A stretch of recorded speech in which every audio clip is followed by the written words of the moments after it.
was going to send you a metal clip because my Instagram feed is now all heavy metal and old cars. I've tailored it really well. Do you want to do that, or should we start the podcast? All right, fine. Let's start the podcast.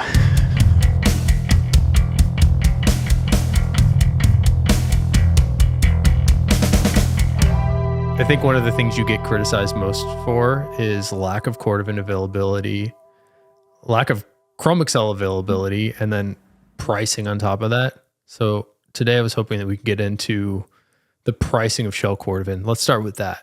Why is Cordovan so damn expensive? You put me on the spot right away today. Yeah, let's go for it, man. Yeah. It's Monday night. Yeah. I don't necessarily think that, I don't feel necessarily criticized for the way the pricing is. I just think that maybe sometimes there's a lack of knowledge as to what exactly goes into making, well, I guess manufacturing in general, maybe as like a larger concept, but specifically in how we do it, because people look at our per foot prices or our per piece prices in the case of shell Cordovan, and there's a perception that, our stuff is relatively expensive in the marketplace, so we must be killing it, and it's just not. Well, let's talk about that. I mean, there's a margin that we would shoot for, and it's not big. Well, I think the key word there was relative. And before we started the cameras here, I looked at the price of some of your competitors. And for my spitball math here, it looks like you're 10, 15, 20% more expensive than other Cordovan prices. Is that okay? So let's actually label the price. So I'm noticing a price range here of non-Horween Cordovan, which I couldn't even find a place to buy Horween Cordovan online. And it seems like the shell Cordovan prices range for the large sizes from like $2.25 to $250. I mean, and some of these places have different pricing schemes. So per piece, you mean? Like $225 to $250 per larger. Yeah. So if people want to play along at home, I actually purchased from this supplier. It's called Rocky Mountain Leather Supply, rmleathersupply.com. You can go on there and you can buy Ricardo shell Cordovan. But don't. But don't. No, you get, do whatever you want. No, I don't do what you want. So for example, they have a 3.5 foot shell that's $235. That is a huge shell. Mm-hmm. Comically large, but that's massive. And this is a Ricardo piece of Cordovan. Mm-hmm. There's other tanneries as well, but I'm just looking at, 200, 250. That seems to be the price for the non-Horween stuff. And if I recall correctly, you're, maybe 20% more than that. So in that, not to come down hard on anybody, but that piece that you just referenced, you can just buy a bunch of pieces that are that size, or there's one piece that's that size, or how is that? That's a really good question, because on this Rocky Mountain, if anybody again wants to follow along, I'm looking at the Ricardo Classic Shell Cordovan Veg Tan Black color, and on their drop down list, they list out every single shell that they have. Okay. And it looks like they have 1, 2, 3, 4, 5, 6, 7, 8, 9 available right now. So right, to your point, maybe it's not a sourceable or like an easily sourced thing, even from them. No, that's not what I was thinking. I was thinking that, so I've been around the leather world for a little bit, and I've had the opportunity to see, the other Cordovan that's out there and other leather in general that's out there, and specifically referencing shell Cordovan, my experience is that my confidence is that when we sell a piece of Cordovan, it's all Cordovan, the whole piece. So if it's 2.2 feet, you're getting effectively that much shell Cordovan. Maybe there's a little bit around the edge and the margins that we would leave on, because it's not going to affect the price, because we sell by the piece and you can still stitch through it. So there's some, maybe that's into the weeds a little bit, but my experience with some of the other Cordovan out there in the world is that there's a lot of non-Cordovan material in it, or on the edges or in the center. And just like that 3.5 foot piece sort of raises a red flag in my head, because we're, going back to the podcast we had with John a couple weeks ago, we are pretty on the ball, or we try to be on the ball about sourcing our raw materials, especially for shell Cordovan. And, we're sourcing and securing the largest horse hides that we can find, and we are a 3.5 foot shell is extremely uncommon. Suspiciously large, right? Yes. My take on that is that if it's 3.5 feet and you're selling it by the square foot, even we might appear to be 15 or 20% more expensive. But if you take a more detailed, nuanced look at it, I think that we might end up being the same. Interesting. I don't know. It's hard. I mean, again, it's so hard to say. It's so hard to quantify. It's because it's by the piece. But even if we were to forget all that, so just forget everything I just said, done. That 15 to 20% number would make sense to me because we take longer to do it, and we use more traditional methods and inputs and techniques, and we do everything by hand. So that 20% number would be like, oh yeah, that makes sense. Like anything that we talk about here with leather, it's like, it's a natural material. So it's really hard, even more so with Cordovan, since it's done by the piece and not by the foot for us, to really compare our prices to other people's prices. Yeah. Well, so let's just take competition out of it. I mean, the goal of the podcast, fancy coffee, Nick. Nice espresso there. It's beautiful. Nice crema on the top. Just taking competition out of it. Let's just break down, why is Cordovan expensive? That's the first question. Well, it takes a long time is the one. I mean, and there's a ton of steps, and the inputs are expensive, and there's a lot of labor. I mean, it's sort of everything that you would imagine that could make a product cost more goes into shell Cordovan. So it's in the facility for 6 months. So there's a ton of, money tied up in inventory because they're only turning the inventory over twice a year. So there's that, and then there's the variability of the sizes of the pieces. So I touched on that a little bit. So we can spend 6 months on a pair of shells, and it could be half a foot, or it could be on the very outside it could be 3 feet. And we've put the same amount of labor into that piece in the same amount of time. So that's all. I mean, that all has to be built in somewhere. That's a little bit more amorphous, but I mean, the easier to point at things are, we're using, really traditional fats and oils and waxes, and, we're stuff like beeswax and the traditional blends of tree barks, which we're buying and processing and cooking on site ourselves. And the dyes are traditional, and, instead of putting one heavy coat on, we're putting 5 thin coats on to build the color because it makes a better product. So all that costs a lot. And we're hides. not, yeah, the hides. I mean, the hides are the one thing. Like if you're looking at prices and trying to make some sort of comparison, I mean, everybody more or less sort of is paying the same or around the same prices for hides.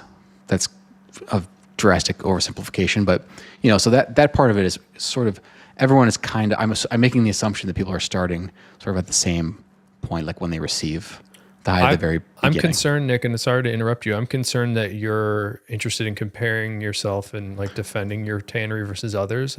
I'm just trying to tell people what's up with the price. Like, yeah, no, I don't feel like I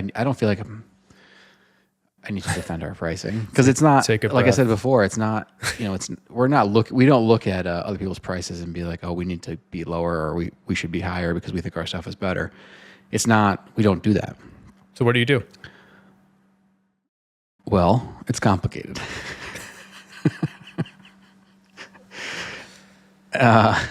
You're talking to me because it's funny that I should ask you that question, because years ago when I was working for you and your father and your family, one of the tasks that was given to me was pricing, like doing a cost accounting of the whole tannery. Impossible. It was really difficult, but I had some steps in it. But, maybe if you allow me to interject, and I don't know what you guys do to actually get the price. I never set the price. It was more of like, what's the cost of these things? So I would literally add up all the components on sort of somewhat of an aggregate basis, but then I would also look at a micro basis and sort of compare to make sure that my aggregate number made sense for the multitude of components that are tanned into the leather and then finished on top of the leather and then the hides itself. Take all that plus the overhead, do a little bit of labor figuring out, which is also challenging in Cordovan where it takes that much time and there's so many different steps. And you sort of add all that up and put a percent for profit on top is what I was assuming what you guys were doing. Yeah, I mean, it's more, there is that. Okay, what does it cost for us to get the hair off and get it into saleable product? Like, what's the break even before we've talked about any profit or commissions or returns or any of that kind of stuff? So, like, what's that number? So we have a grasp of what that number is based on an aggregate, like you were saying. So if you were to, basically take dollars divided by square feet, sold, and that gives you like a single number. So it's not quite as clean as that, but that's kind of what we're doing. The way we think about things and do things on a rolling basis, because we make so many different products, it's not like, if you are a mega tannery and you make white athletic shoe leather and you make brown athletic shoe leather, you might, in 2 weights, you got 2 colors and 2 weights, you make 4 products. You can really sink your teeth into what that costs because you've got so much repetition and such scale to look at. But we have, I don't even know how many active products at this point. 80. Are you saying that the cost to run all the products at Horween affects the cost of Shell Cordovan? No. I think that Cordovan is such an outlier. I mean, it informs it because we can look at. I mean, there are numbers in there that there's overlap for sure. Like the cost to certain overhead costs and the cost to treat the water that we have to treat and salaried employees and like all that stuff. So there is crossover, but Cordovan is a whole different. It's like a whole different animal, no pun intended. Well done. Yeah, thanks. But it's tricky because so we've got all these different products and all these different products give us all different yields. And yield is like a very tricky thing to control, at least in our process, because what's the finished square footage of a certain piece of a certain tannage, like when we're all done with it? Because we're trying to spread those fixed costs out over as many square feet as possible, because that helps us keep the prices down. But there are certain products where we are not yield hungry. Like we make it like Chrome Excel is the example that we always use because it shrinks 20% when we dry it.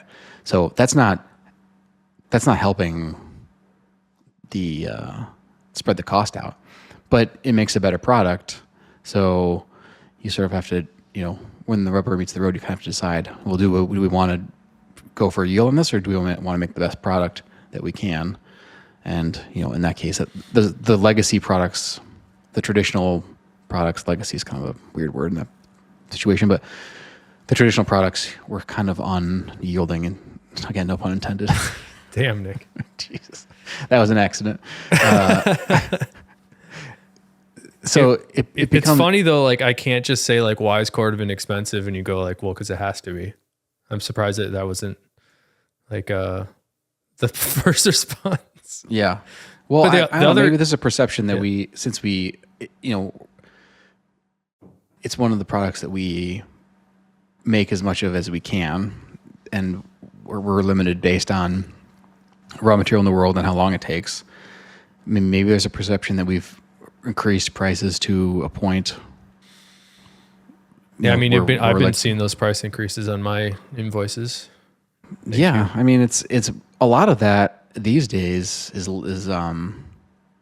we're passing price increases along in terms of materials and insurance and taxes and labor. I mean, we have to, with our margins are thin. They are low. I bet they're much lower. What would a great profit margin be for you? An exceptional profit margin. Yeah. What would you love to have? 100%. I mean, I don't even know if I should tip that our hat this much. All right, then I'll take this out. You can bleep it out. If we made 5% consistently, that would be amazing. I'm not sure we've ever done that, to be honest. Well, the other thing I was surprised by is because I feel like you kind of do like a salesy type of role, Nick. I'm going to crap on my buddy here. Sorry, dude. Do it. But I feel like, if a customer came to you and would be like, why is it so expensive? You should have like a pretty good answer. Like so here's the answer I give our customers. So if people come and buy a wallet or a belt, for example, somebody's talking to me today about, so what should I get? The Dublin belt or the Cordovan belt? And I said, well, they're both very nice. I actually wear non-Cordovan stuff all the time and I love it. There's nothing inherently worse or better about either. It's whether you appreciate that character and that's what you want, because the Cordovan belt is 4 times the price of my non-Cordovan belt. So you better like the look of that. And it's not saying it's better. It's just different. And the reason being is that the Cordovan leather, this is what you were getting into briefly.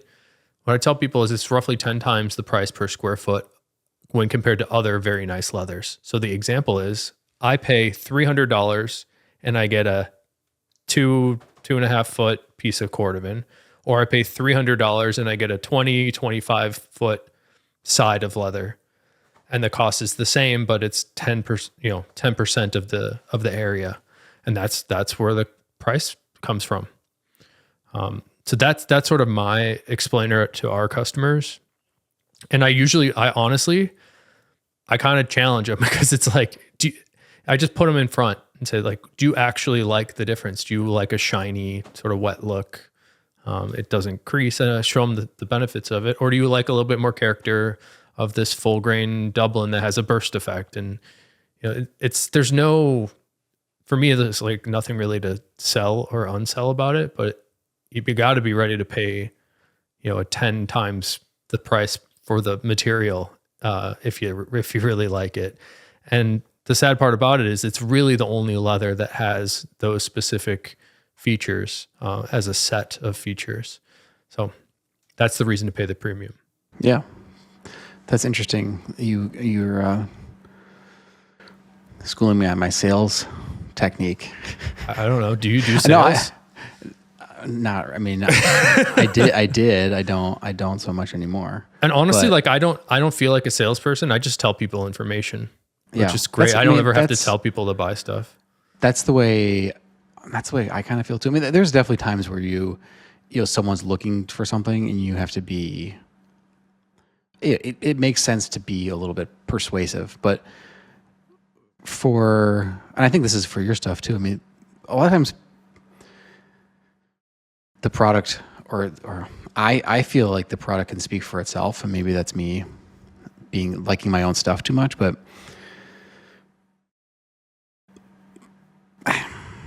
I guess it's kind of hard. It's kind of hard to explain. I mean, there's sort of like a mystical quality to natural materials, and especially if you are someone that I would be talking to in a sales role, it's not like it's different than you, because that person, I mean, they better have some knowledge about leather if they're talking about buying, a slug of leather to do something. So it's a very different conversation. So it's not right.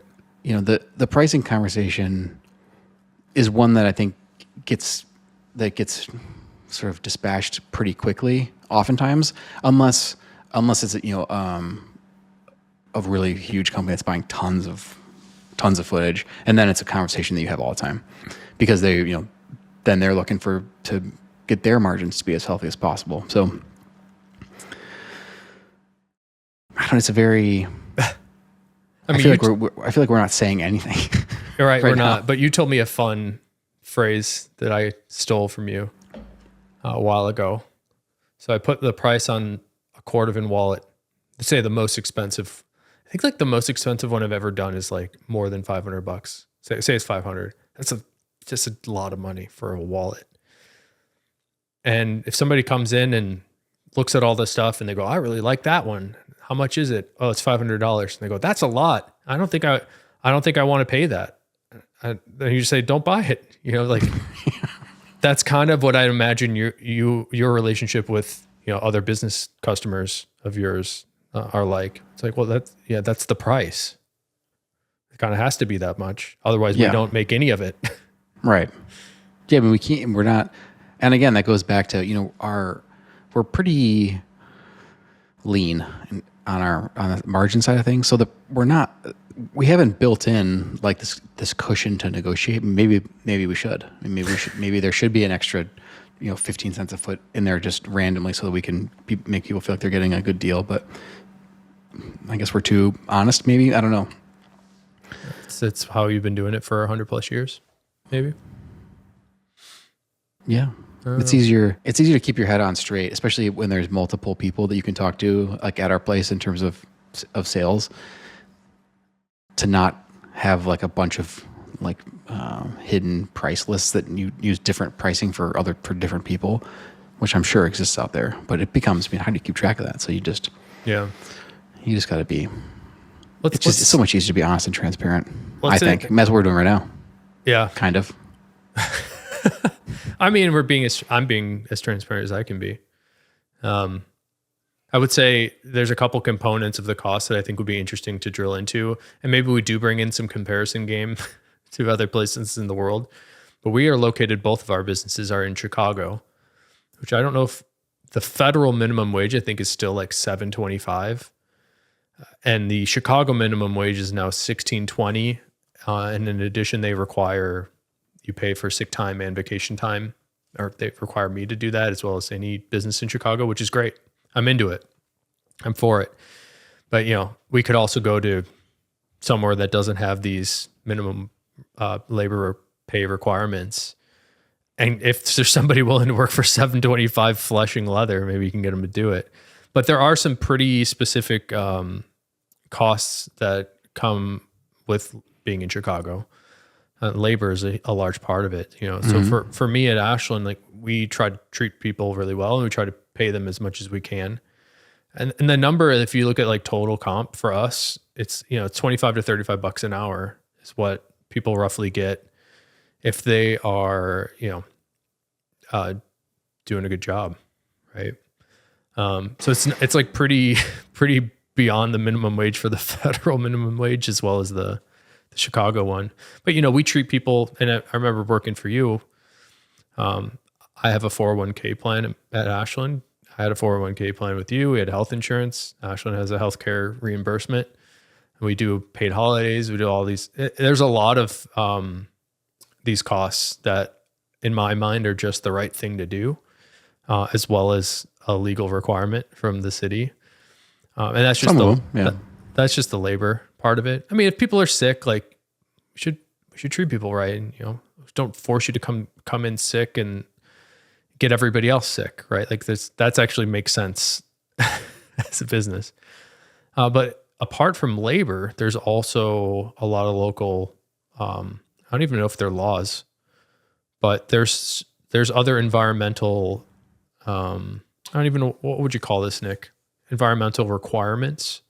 That regulations that we have in Chicago that a tannery in other parts of the world might not have, which is also good.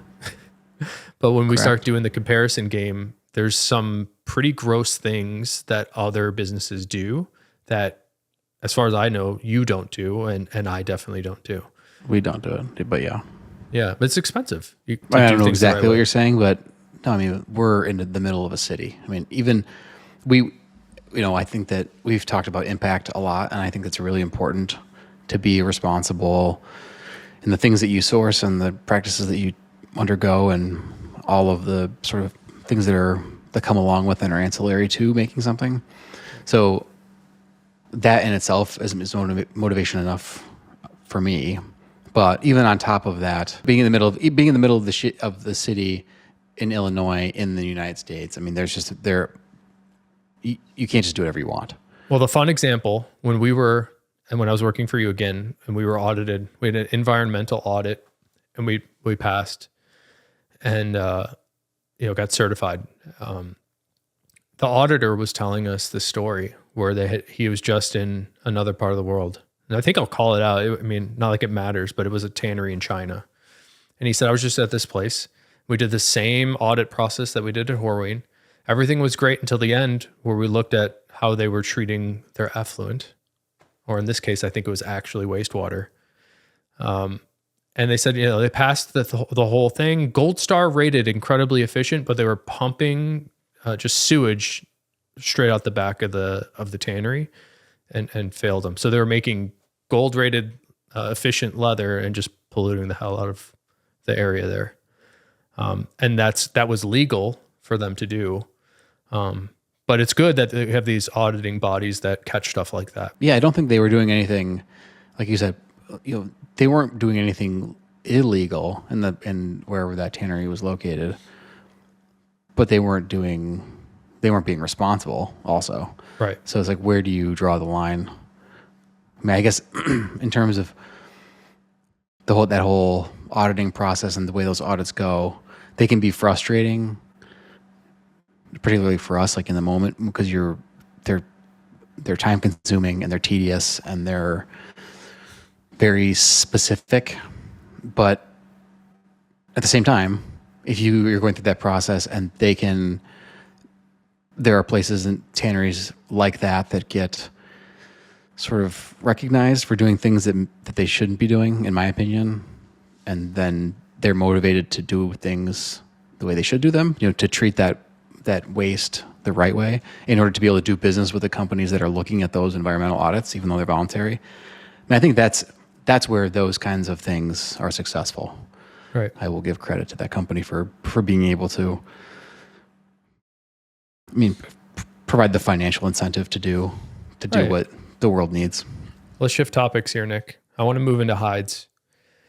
And hides are a large component, obviously, to a leather tannery. You purchase... The largest, yep. Yep. You purchase steer hides, horse hides, bison, cow. What else? Am I missing anything? Yeah, not really cow, but... People call it cow leather all the time, man. They do call it... We call it cowhide too, even though we do know cowhide. It's all steers. It's confusing. Different kinds of steers, but not even different kinds of steers, different grades of steer hide, I guess, is the distinction. We should have Tom, your hide buyer, come on the show, because I think this is an amazingly deep, like deceptively deep topic of hide purchasing. But could you just give us a quick idea of how one goes about purchasing hides and how much they cost? Oh man, there's a big list of all different types that rate, from and it's done by weight. So by how heavy the hide is. Mass. When you put it on a scale, it's folded up and they weigh it. And the average, you buy based on an average weight, and that tells you, kind of how thick it's going to be. Because if it's thicker, it's heavier. So that's the way they do it. Because they're not going to, put a gauge on every single hide that has the hair on it. Not like you could even really do that anyway. So the heavier something is, the thicker it is, the more expensive it is. And the fewer brands it has, the more expensive it is.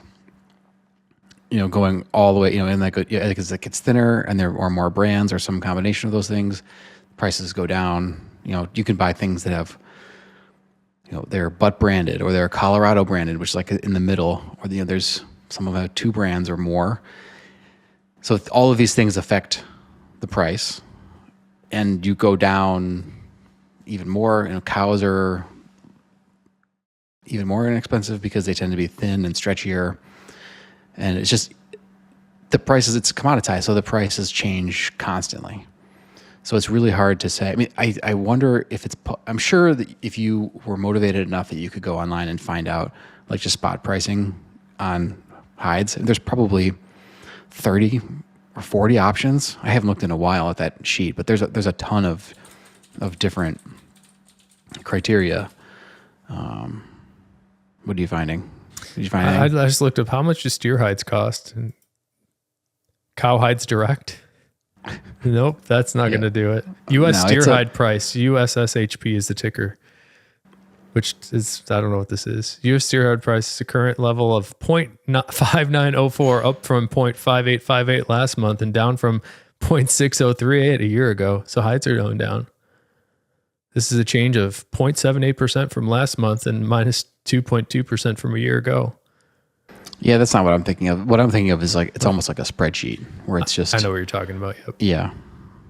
I'll see if we can find it.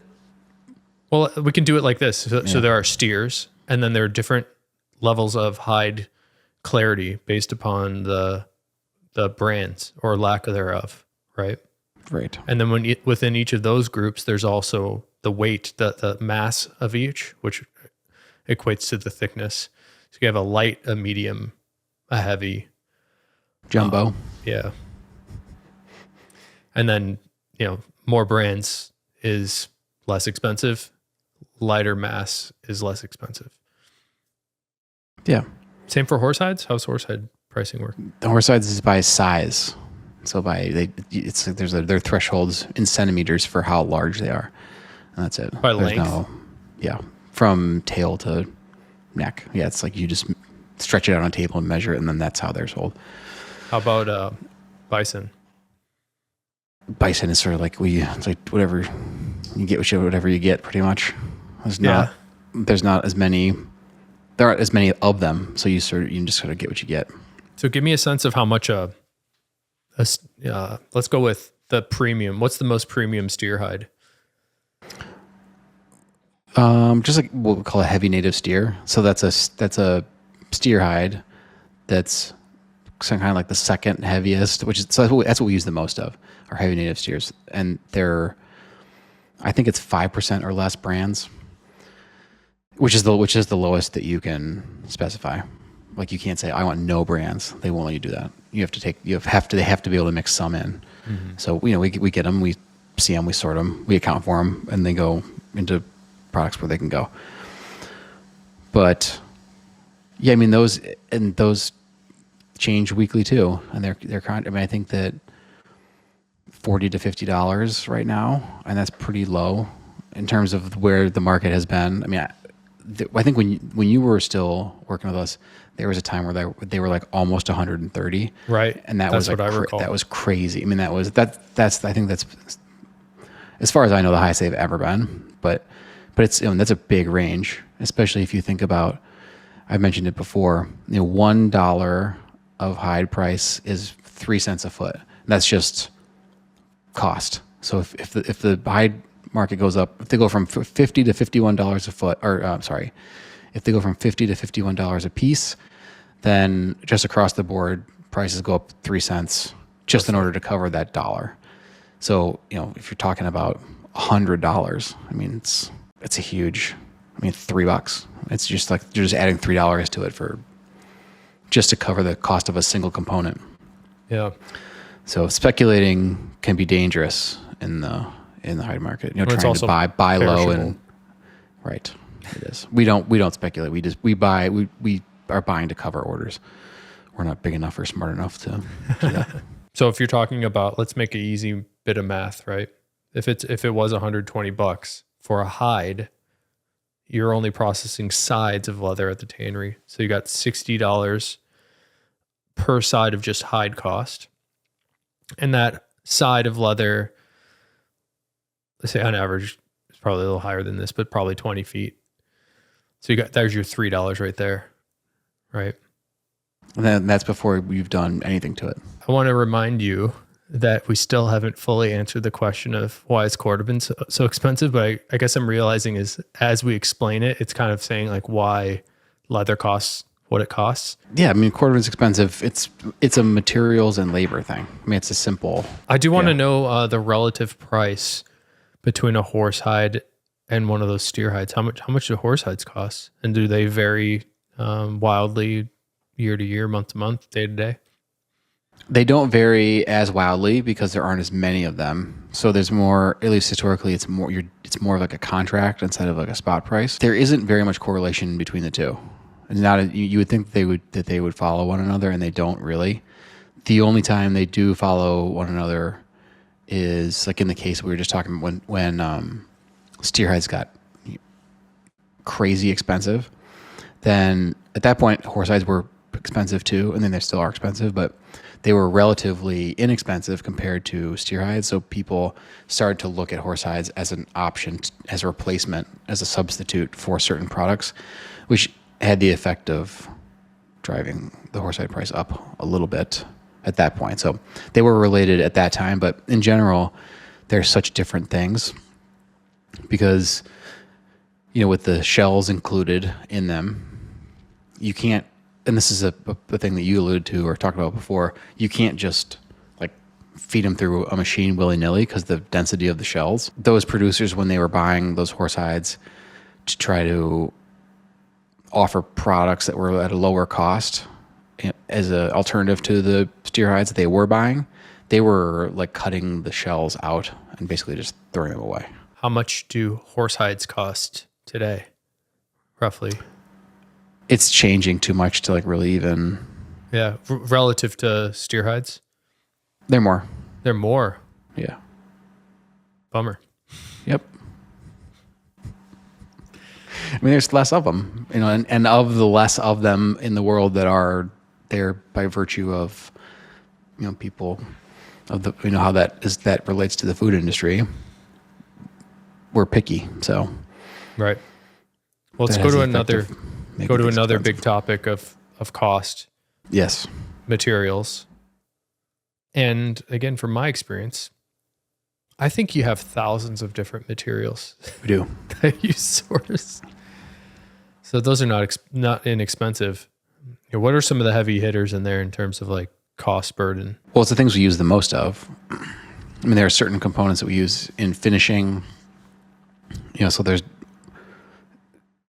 different dyes and different components of finishes because finishes are systems, right? You're not just like putting dye with water into a can and spraying on a piece of leather. It's more scientific than that. So you're mixing dye with other components, and there are certain, you know, components of top coats or adhesion coats, which are coats that, you know, go back and listen to Esteban, help everything go together and stay together in terms of what's on the surface. I mean, there's a lot of crossover there, and those things we use quite a bit of, and those tend to be expensive. Was it perishable? The cross linkers are cross-linker, yep. mega bucks.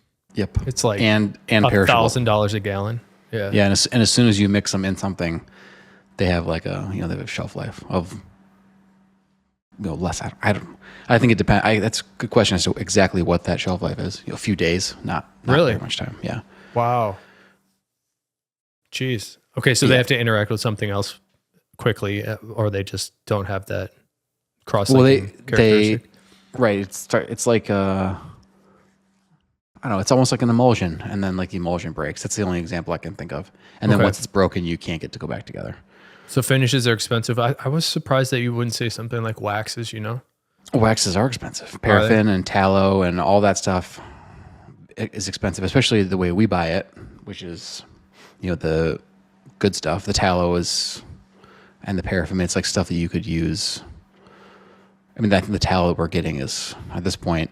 Cook with it. You can cook with it. Yeah, it's food grade, which is an insane thing to do, but it's the most consistent, and it's the lightest in color, which is helpful if you're hot stuffing, because so you can keep things a little bit lighter in color. At least you have a shot to. Yeah, lanolin and the tree barks are. I mean, a lot of this stuff is expensive anyway, but also very specialized. So we're getting, not only is it expensive, but it's coming from specific places because you can't get what we want, you know, at Home Depot. It's coming from Europe or some other spot that's, you know, compounding or processing or harvesting what we want. So there's, you know, even transportation costs are built in, and people talk about this with healthcare a lot, is like the cost of like how much more does healthcare cost because of malpractice insurance? And it's like crazy. It's like double. It's something obscene. There's a comparison that can be drawn to just doing business in Chicago in the United States, just like the amount of insurance that you have to have, or not necessarily that we have to have, but that's the case too. The amount of insurance that the suppliers have to have just for liability and everything, just to do business in this country. I mean, it just makes components makes the same component more expensive when it comes to us than if it goes to, you know, XYZ tannery in India or China or South Korea, or, I mean, anywhere outside the U.S., which is not a terribly interesting notion, but it's a big one. Yeah. But it's no mystery, you know, our formulations being old-fashioned, there's a lot of handwork involved, so a lot of labor, and then it takes a lot of water to make leather. You know, in Chicago, water is expensive. What's expensive to it's expensive to, right? Yeah, it's expensive to use it. It's expensive to to get it fresh, and then it's expensive to to pre-treat it, and then it's expensive to put it back into the municipal. If I'm not mistaken, sewer. you get charged for the rain that occurs on your property. Some of it. It falls on the roof. That's nice. Yeah, that's nice. that's why we don't have a paved parking lot. Yeah, because we'd have to treat all of that, and it's just too much. Here's a pertinent question. Yeah. Again, thousands of components and materials. How often are you reviewing these materials to make sure that you're getting a fair price? And are you seeking substitutions that are of equal quality, or any efforts there to reduce the material costs? Some. I mean, it depends. I mean, we're old fashioned, I guess, in that way too, where we're pretty loyal and we value relationships a lot. If we've had a supplier for a ton of years, and even if it's, maybe I'm setting us up to get overcharged for stuff, but we like to, we appreciate long-standing relationships on the customer side and the supplier side. There are plenty of businesses they'd be like, well, we can save 5% a kilo on this if we buy it from this other place. But do you know it's exactly the same, and can you get it as reliably and all that stuff? So we aren't super aggressive with that, especially hides. I mean, because we want what we want. I mean, these are commodities, but Yep. even they are still, what they aren't. Right. Yeah. It's kind of interesting. Yeah. Cause you'll get something from one place, and then someone will come in and say, oh, this is exactly the same. You should try it. I'm like, okay, we'll try it. And then it's completely different. I mean, they're like, it's chemically identical. We've talked about this once before too. It's chemically identical, except like it's totally doesn't behave the same way at all. So there's that too.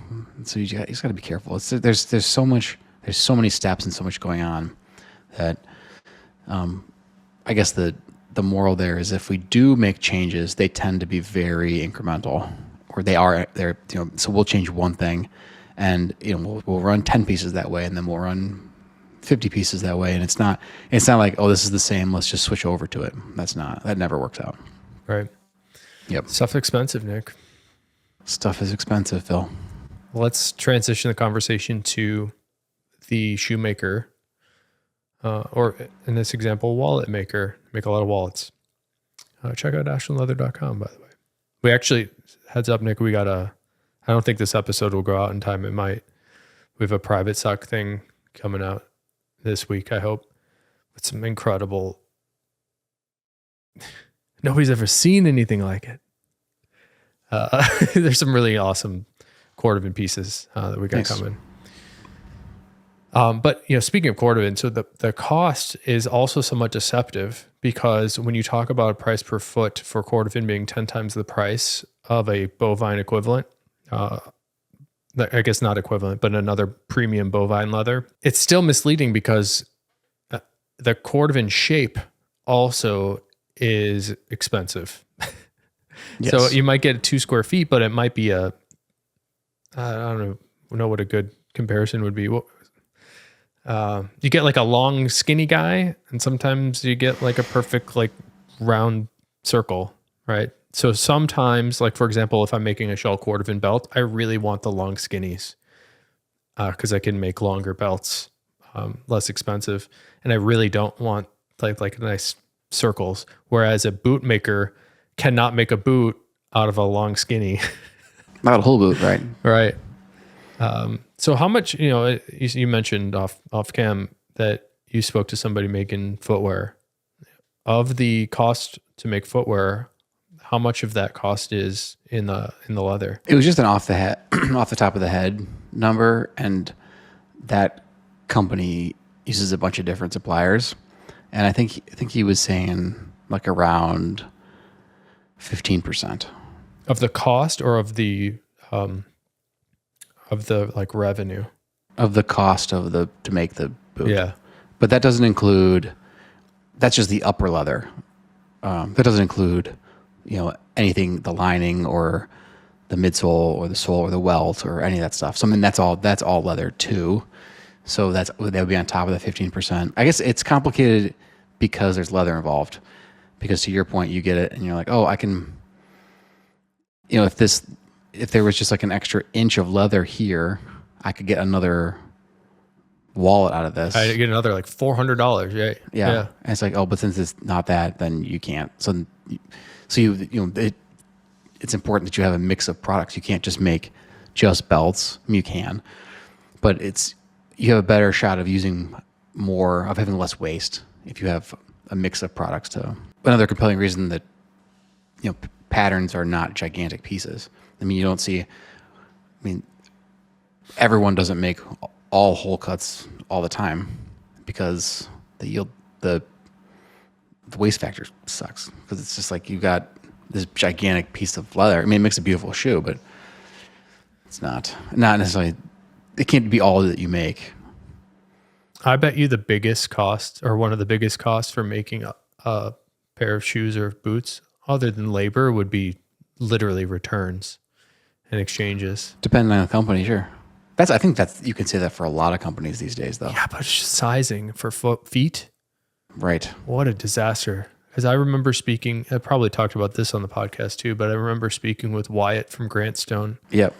In the beginning, like right before the pandemic unleashed upon us, he and I did a YouTube video together on the Ashland channel that people can check out. And after we recorded that video, I took him out to dinner, and he's like, you would not believe how difficult it is to keep these styles in these colors, in these sizes, in these widths, and have them ready to go. That's talk about like carrying inventory. Well, they've gone deep too in terms of sizes and widths. So I can't. Yeah. Was it he that was saying that people want to be able to return stuff these days? They want to be able to buy it and then return it, and they'll return some shoes or whatever. And it's like, I got a story. It's like, why I want to return these. Well, you wore them. Well, I wore them inside for 3 days. I didn't wear them outside. But I can't sell these now. They're not new shoes anymore. So no one's gonna want to buy it. Like, but still, what do? You say like, I'm gonna send them back to you and not return. Yeah, people lose their mind. Amazon has done such a good job with their business and satisfying customers that they've sort of ruined like human decency for everybody else. I had a customer buy a really nice product. They got it, wore it, and returned it. And I shouldn't have refunded it, but I refunded him that plus the shipping amount that he paid. So I had $0 from this person and a used item back. And then he's emailing me. I hope you watch this video, man. He's emailing me asking me to pay for his return postage. I'm like, so let me get this straight. You want me to pay you to buy something from me and return it? That's really what you're asking me. And on top of that, like, send me back something that's not as good as I sent you. I should have been like, dude, you could have just driven it here if you wanted. Like, you could bring it back and return it. Yeah. But people have really high expectations of retail stores and have no understanding of like how expensive it is. Well, a company like Amazon, it's one thing when you're doing that kind of volume. Like, it's just like you can build that into your pricing structure. No, I'm going to account for, because they I'm going to account for 5% of this is just going to be lost revenue to returns, to free shipping. But they have kiosks in every other store for returns, and then they have to Amazon manage all that. Maybe not the most relatable example, but oh my God, what a disaster that must be. But like, props to them for figuring that out. That must be so difficult. I know there are plenty of times where I'm like, I'm not sure if I want this or not. You know what? It's free shipping, free returns, and you buy it, and you're like, oh, I'll get it. I like it. I'll keep it. This will make you rethink that, because if I recall correctly, I think Amazon charges the person selling that product for the return. So I think you're dinging the seller when you return it, not Amazon. Like, they're not going to eat that. And I think they're trying to incentivize people to not return stuff. So that you might have seen, feel like I've seen it a few times where you get a shipping insert when you buy something. It says like, please don't contact Amazon, just contact us directly. And I think because it hurts their score and they charge them to take it back. Yeah. I was talking to a customer that we both know, and they sell their products on Amazon, and Amazon put them on like probation for something like descriptions not matching the products that they were selling, because they were getting a ton of returns for people saying like, not satisfied with the quality or whatever. And it was because it was our leather. Because people, the picture was one thing on Amazon, and people are just like, oh, I'm buying this thing. It's going to look exactly like this when I get it. And then they get it, and it's, it's a piece of our stuff, and it's natural, and it changes. And, they are this company. You're saying this like it's a secret, but I think this was a guest on the show. Did he say it? And I think he said this on the show. I'm not sure. Watch the Nomad episode with Brian from Nomad if you want more about that. Yeah, and so Nomad is the company I was talking about. I wasn't. I couldn't remember. I think he said it too, but I couldn't remember. So I mean, they make a great product, but this, the combination of what they were selling and where they were selling it with Amazon just was not working out, and so I wonder. That's just to your point that they, if the returns were affecting them. Did you see that? I believe the United States government has sort of, I forget what specifically that they did, but they're sort of cracking down on the inexpensive shipping costs and lack of import duties from like Temu and those other like crazy low cost overseas stores. Do you see that? No, what did they say? So basically, like if you send something that's below a specific price or weight, I forget, something like this, from China to here, there's no import duties, and it's like $5 to ship it. It's crazy. That's crazy. I think they're shutting that down. So it'd be interesting, like if that happens, it'd be really interesting to see what happens to Amazon, sellers on Amazon, other. Honestly, like competitors of mine, people selling on Etsy. There's just like a flood of inexpensive kind of junky stuff. How do you ship something for $5? I just like it's when crazy. I ship, like we sell the stuff just like our whatever wallets that we have on our website, like stuff from that you guys have made or stuff that Christ has made, and like it's so expensive to ship. Like $40 to ship. Yeah, when I ship to Canada. Yeah, I mean it's like more. Well, I need to give one more disclaimer, Nick. Sorry. Yes. I'm not saying that things from China are crap. I'm saying these things are. Yeah, no, because Nomad ships a nice product directly from China, and I believe it's also like $5 or $6. Yeah. So you can get good stuff too. That whole fast fashion Temu, whatever the company is, I've never been on the website. It's just such a check it out. It's really weird. It's such a really when I was talking to Jonathan Ward, he was talking about that. Like he got a bag from one of those places, and it smelled so bad he like didn't even want to bring it in his house. He like left it in his yard for like 10 days because it just smelled like glue and like it was just like toxic fumes. It's amazing what they're able to do there. It's like the same thing as Amazon. I can't believe it's possible and that they're doing it. It's amazing. So I mean, it's just like a technical marvel. No, there's an organizational mastery there that allows them to do what they're doing. I mean, now that we're 4 levels off topic, Nick, I think it's about time to wrap it. Do you want to do any do you have a favorite? If not, I do a favorite. All right, let's go. I watched at the gym over a couple of days Penguin, which is an HBO series that just came out. Which just picks up. I don't know if did you see the most recent Batman movie with the vampire from Twilight? You know what? I did see half of it, and I thought it was a good vibe, and I should probably finish it. I liked it. I'm not sure I liked. I mean, what's his Robert Pattinson did a fine job. I think he's a good actor, but what's his name that played Penguin was incredible, right? Yeah. So now Colin Farrell, right? It doesn't even look like. I mean, I wouldn't know that it was him unless I. That's why I called him. What's his name? Yeah, but there's a mini series. I don't know anything about it other than it's on. I was like, well, that's interesting. And I watched the first episode, and it was really good. Really good first episode. Oh, you only watched the first episode? There's only one. It just came out. The first episode came out yesterday. Yeah. What's your favorite, Phil? I was gonna do Leprous because they have a new album out, and then I went back and listened to old stuff. The new album I like a lot. It's very mature. It's not as like heavy as some of the old stuff, but it's like, when I say mature, it's like you can tell that they don't need to play a bunch of notes, or like sing a bunch of notes. He does. Yep. He does do a lot of singing, a lot of notes, a lot of falsetto. But like, for example, their drummer is maybe one of the most skillful drummers ever. And listen to it and you'd be like, wow, this guy plays nothing. He's like just playing like a drummer and no ego in it. It's really amazing to hear. The other thing, when you said the Penguin, it made me think of a movie that I saw when I was in the UK, but the new Alien movie. Oh, I haven't seen that yet. I want to. I will see it. Any Alien movie, even. Though, like bad reviews, I'll see it. The old, like, I really like Alien. I kind of like Aliens, and the others are just okay. This new one, I really liked. It's got some flaws, but I've had a lot of fun. If you like Alien or even Aliens, I think you would also like it. Yeah. I really like the what are the two new ones? Prometheus and what's the other one? Covenant. Alien Covenant. I like those two. Those are good.